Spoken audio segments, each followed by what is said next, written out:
Bonjour, c'est Max, streamer au code quotidien sur Twitch. Le but de cette chaîne est de te partager tous mes retours d'expérience sur la plateforme pour t'aider à ton tour. Dans la précédente vidéo, on avait caquetté de tout ce qui est primordial à savoir au niveau des droits d'auteur pour pas se prendre de ban. Et aujourd'hui, on va tout expliquer à la nouvelle tarification des subs. Car oui, les abonnements viennent de baisser sur la plateforme à travers de nombreux pays, dont la France. Et tu verras que ça t'impacte sur beaucoup de domaines, pas que sur l'argent que tu vas toucher. Car Twitch, c'est bien caché de te dévoiler quelque chose. Car il y a moyen qu'il t'ait mis un gros couteau sous la gorge. En tout cas, abonne-toi et n'hésite pas à activer la cloche pour ne louper aucune de nos vidéos hebdomadaires. Tu l'as clairement pas loupé, le prix des subs vient de baisser, les réseaux sociaux se sont enflammés à ce propos, surtout les streamers, car on peut y voir le fait que forcément on va gagner moins sur le prix d'un sub, ce qui n'est pas faux, puisque le ratio reste toujours de 50-50, 50 dans la poche de Twitch et 50 dans ta poche. Enfin, en réalité, c'est bien moins que ça, mais je vais te montrer pourquoi ça peut être très bénéfique sur ta chaîne et comment Twitch financièrement vont te protéger. Car oui, ils ont prévu un plan. Et concernant la nouvelle tarification, Twitch a joué un coup de maître, car d'un pays à un autre, le pouvoir d'achat est complètement différent. Et peut-être que toi, pour un sub, c'est 5 balles, ce qui est abordable, mais dans d'autres pays, c'est un tarif complètement hors de prix. Et après de longs tests, Twitch a décidé d'enfin adapter le tarif de ses subs, donc de ses abonnements en français, localement, suivant le coût de la monnaie du pays en question de l'abonné. Et ça touche tous les subs. Subs achetés, subs de plusieurs mois, renouvellement automatique et même les subs offerts. Et l'objectif de Twitch, c'est Amazon,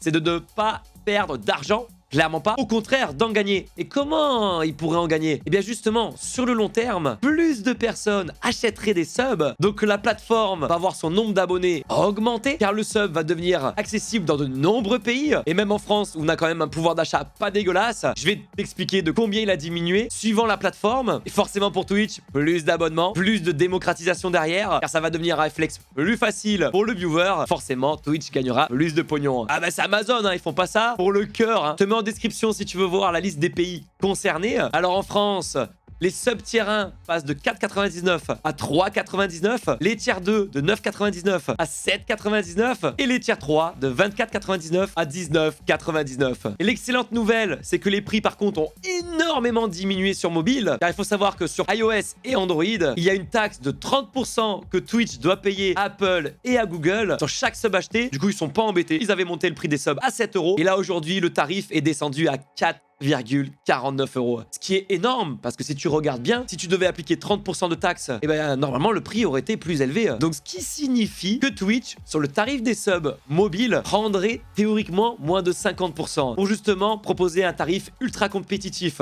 d'abonnement. Car faut pas oublier qu'aujourd'hui, les streams sont consommés en majorité sur mobile. Et ça, c'est une excellente nouvelle pour nous, créateurs de contenu sur la plateforme. Évidemment, tous les abonnements qui sont renouvelés de manière automatique auront un prélèvement avec le tarif adapté. Et au niveau des conséquences, beaucoup crient au scandale auprès de la plateforme, car l'effet court terme, c'est qu'on gagnerait moins d'argent, ce qui est complètement vrai, car le nombre de subs ne va clairement pas s'envoler d'un mois à un autre. Mais Twitch l'assure. D'après tous leurs tests, ils sont formels. Les streamers auront plus d'abonnés. Et du coup, même si on gagne moins, la balance retrouvera son équilibre. Sauf que ça serait à moyen terme. Et à très long terme, nous, créateurs de contenu, serons gagnants. Que je te le rappelle, Twitch sont là pour se faire du pognon et donc vendre plus de subs. Et la grande nouveauté qui fait énormément parler, quand je te disais le couteau sous la gorge, c'est l'ajout de la prime d'ajustement des revenus des créateurs. Un peu l'équivalent d'une prime d'activité auprès de la CAF. Avec cette nouveauté, Twitch veulent vraiment amener les créateurs de contenu vers le nouveau business model de tarifs adaptés,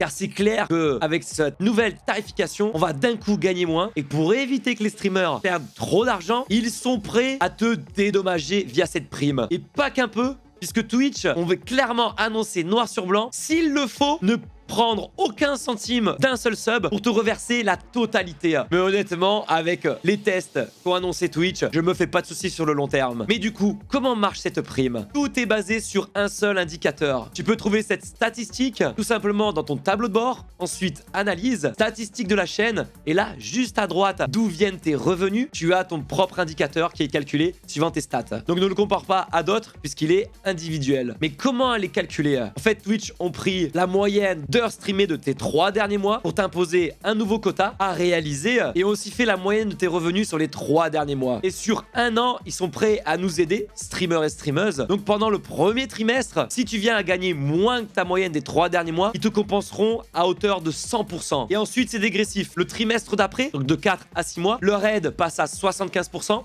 Encore le trimestre d'après, la prime s'élèverait à 50%. Et enfin, le dernier trimestre de l'année, uniquement à 25% du référentiel. Mais du coup, quels sont les critères d'éligibilité? Déjà, par rapport à cette stat, Twitch te demande de réaliser 85% de ta moyenne du dernier trimestre. Donc, ce qui veut dire que Twitch t'autorise 15% de différence. Donc, admettons que tu as envie de prendre quelques jours que tu n'avais pas fait les 3 derniers mois. Bah, tu pourras. Si t'arrive un souci, tu pourras également. Ou encore, si durant ces 3 derniers mois écoulés sur lesquels la moyenne a été calculée, si tu as fait de gros événements de 24 heures par exemple, ce qui vient booster ta moyenne d'heures streamées, bah du coup les 15% sont là justement pour compenser. Dans tous les cas, Twitch n'imposera jamais plus de 200 heures de stream parce qu'on n'est pas des bots.